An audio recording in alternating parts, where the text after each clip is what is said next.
So now you know the material property, which is totally new, not from any of the previous courses. The plane strain fracture toughness of a material. It is done experimentally by this compact notched specimen through a fatigue testing machine, which we do not have here, but this is now K1C, and this is the property on which all the future calculations of fracture mechanics will be based. This table I have taken from Callister. I told you from the very beginning that Anderson is the main textbook for fracture mechanics, but Callister also has a lot of good materials, so please download from somewhere a soft copy of Callister. So here we are just showing you this is a brilliant table, just like I used to do for material science. This is the K1C in megapascal root meter, and they have divided the materials into metals and alloys, ceramics, polymers and composites, right? The four basic categories of all engineering materials. So the values in megapascal root meter are here. You see that metals and alloys have very good toughness.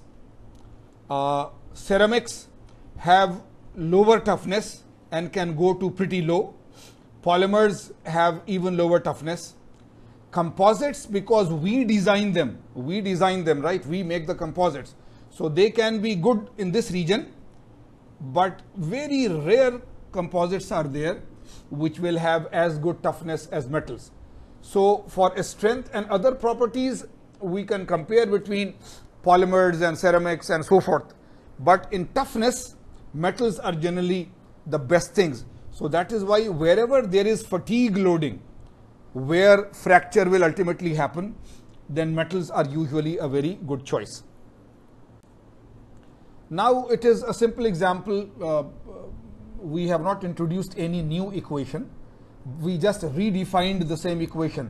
K1 is equal to y sigma root pi a. But when the sigma becomes the fracture stress and the a becomes the critical crack size AC, then this K1 becomes K1C, right? Same equation.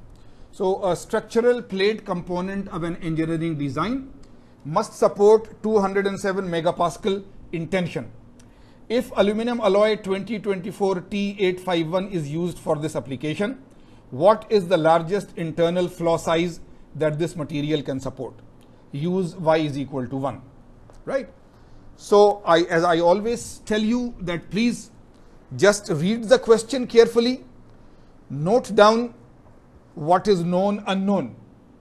You can go back in the lecture slides, go back to any previous page so that you can see if there is a table where I need some material properties and what is the equation. It's a very simple problem, and then do it.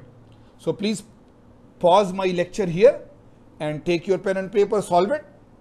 As I said, you can go back, but don't go further. And then we continue.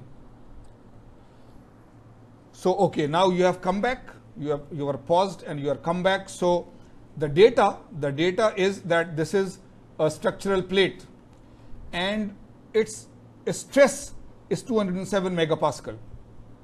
The material is given. So if you go to the K1C table where yield strength and material were given, then the yield strength and the K1C for this material can be found, and y is equal to 1. So this is it. And internal flaw size, not edge. Remember, internal flaw size. So yes, the equation is this. The equation is this. We have to say K1C. If it is only K1, then K1C, the material property, cannot be used first. Second, the crack is not the critical crack size. Once they are saying what is the largest internal flaw, then that is the critical crack size that they want. So if this A is AC, then this value is K1C. So that is it. Go to the table, you find that K1C for 2024 T851 aluminum alloy is 26.4 megapascal. Y is already, they have said, take it to be 1. So y is equal to 1. Now square this equation so that A is on the other side. So A is 1 upon pi K1 by sigma square. So K1C is this value, sigma is this 207 megapascal. the megapascal can cancel away, and you have 0.00518 meter. Again, this is the answer, the very correct answer. But if you take it 3 decimal places, right, then it is 5.18 millimeter. So this makes much better engineering sound than 0.00518 meter, right? So this is very correct value, but write it like this. So first of all, that this size A is 5.18, but remember it is internal flaw. If it was edge flaw, then the crack size is A. If it is internal flaw, then the crack size is 2A. So multiply this by 2, so you get 10.36 millimeter, right? This one small thing, if you don't do, then you don't understand the basic, right? You are not thinking properly and so on. So right now the equation is, there is just one new equation. There is also the Griffith equation that you used earlier. We will go back to that later on. But this K1C is the major equation. Let us do another example. Now this is major. This is not a short example like the previous one. So I want you to really concentrate. Material specification for a pressurized spherical tank. Pressurized spherical tank. Remember, when you talk of a pressure vessel, you have done it in design course, you have done it in capstone design. Pressure vessel, just like your gas cylinder in your house, from where cooking and so on is done, is a pressure vessel, right? So any vessel like that is a pressure vessel. Normally, pressure vessels are cylindrical in nature. But if you, I don't know, if you go towards Sur, you will see that terminal where the LNG, liquefied natural gas terminal, is there. So the ships that you see there have spherical tanks. If you go to Mina Al Fahal, PDO, then the ships that come there are the normal oil tankers. But if you go to an LNG type of facility, then you have a spherical. So in some places there are spherical pressure vessels. They are not very common. They are better in design than cylindrical pressure vessels, but they are more difficult to manufacture because of being spherical. So here we are talking of a spherical pressure vessel, spherical. Now thin-walled. Remember from your machine design and so on that you can define thick-walled and thin-walled. So here you have a thin-walled. So this is there and they are enlarging. So if it is a pressure vessel, its radius is R and there is uniform pressure P everywhere and the thickness is T, right? A small t is the thickness, a small r is the radius, a small p is the pressure. If you enlarge this small place, they are saying there is an internal crack of 2A, right? And there is a stress that you can find out. Remember, whenever there is a pressure vessel and so on, then there is a stress in the radial direction, a stress in the hoop direction, right? So this is the hoop direction. So the schematic diagram is there. This is it. You are talking about this diagram. One design of such a tank calls for yielding of the wall material prior to failure as a result of the formation of a crack of critical size and its subsequent rapid propagation. Understand? Whenever you design pressure vessels, one approach is yield before break. Do you understand? You design it in such a way that you say whatever maximum pressure will be there. If the pressure is more than what we want, then this pressure vessel will yield. There will be plastic deformation. So we will see that the size has changed. Therefore, we will know that it is now going towards failure. So now we can remove it, we can replace it and so on. So this design is called yield before failure. A yield before failure, right? So this is one approach. This is problem A. So read it, and there will be a table B5 in the book, in the appendix B, but I will show you the table also, and then we will work on that.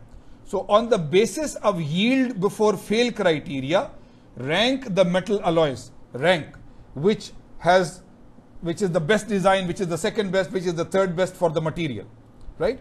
As to the critical crack size from longest to shortest. So this is one problem. Problem A, that you use the design philosophy of yield before fail go to table B5, there are different materials listed there, apply this yield design to one of the materials, second material, third material, and then say this is my topmost first material, second material, and so on. This is problem A. Problem B, an alternative design, right? An alternative design that is often utilized with pressure vessels is termed leak before break, leak before fail, or leak before break. In the previous one, you said yield, so it is not fracturing. It is not fracturing, it is deforming plastically, so you can see that it is deforming and therefore you stop.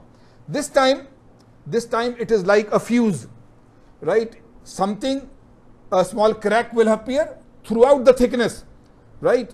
It is not that it is spreading along the body of the pressure vessel, just the thickness. It will go in the thickness direction, and if the load is too much, then a small hole will be there, and once the small hole is there, through the thickness of the pressure vessel, all the extra pressure will be released, right? So this is leak before break.